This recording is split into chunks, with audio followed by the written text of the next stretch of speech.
మీరు వెంబడి నా యొక్క వ్రతాన్ని చేయండి, మీ ద్రవ్యాన్ని పొందుతానని చెప్పేసి ఆ యొక్క భగవంతుడు ఆ శ్రమ వెళ్ళిపోయాడ.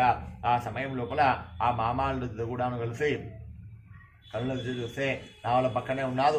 స్నానాలు చూస్తే ఎవడిన ధనం కూడా ఉన్నదట. చాలా ఆనందంగా అదే అడవి లోపల వ్రతాన్ని చేసిన వాళ్ళై ఆ తీర్థాన్ని ప్రసాదాన్ని పంచుతూ నగరానికి దగ్గరగా వెళ్ళారు.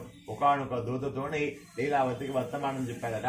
ఆ సమయం లోపల ఇంటి వద్ద లీలావతి కళావతి కలిసి ఆ ఇంత ₹1 ₹2 అప్పసప్ప తీసుకుని వ్రతం చేస్తా ఉన్నారు. ఆ వ్రతం చేస్తా ఉంటే వచ్చాడు.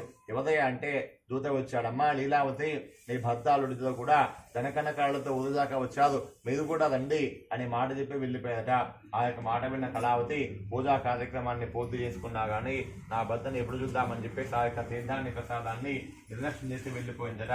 గోపంజ స్వామి వారు కేవలము కళావతి భద్రిక నామ ఏదైతే ఉందో దాని ధనముతో సహా నీటిలో ముంచుతూ తేలుస్తూ ఉన్నాడు. కళావతి చూస్తుంది, అయ్యో నా భర్తనే లేడు, నాకే బ్రతికెందుకు, ఆత్మహత్య చేసుకుంటా అని చెప్పేసి నదే తీరం పరుగులు పెడతా ఉంటే ఆ సమయం లోపల సత్యదేవుడు వెంబడే ఆకాశవాణి చేత వర్తమానం ఇచ్చాడు. బిడ్డ కళావతి, నువ్వు ఎలా వ్రతం చేశావమ్మా, కానీ తీర్థాన్ని ప్రసాదాన్ని నిర్లక్ష్యం చేశావు కాబట్టి విధంగా జరిగింది. గృహానికి వెళ్ళు, భగవత్ తీర్థ ప్రసాదం స్వీకరించుకున్నదా నీ భర్తను ధనాన్ని పొందుదామని మాట వినబడిందట.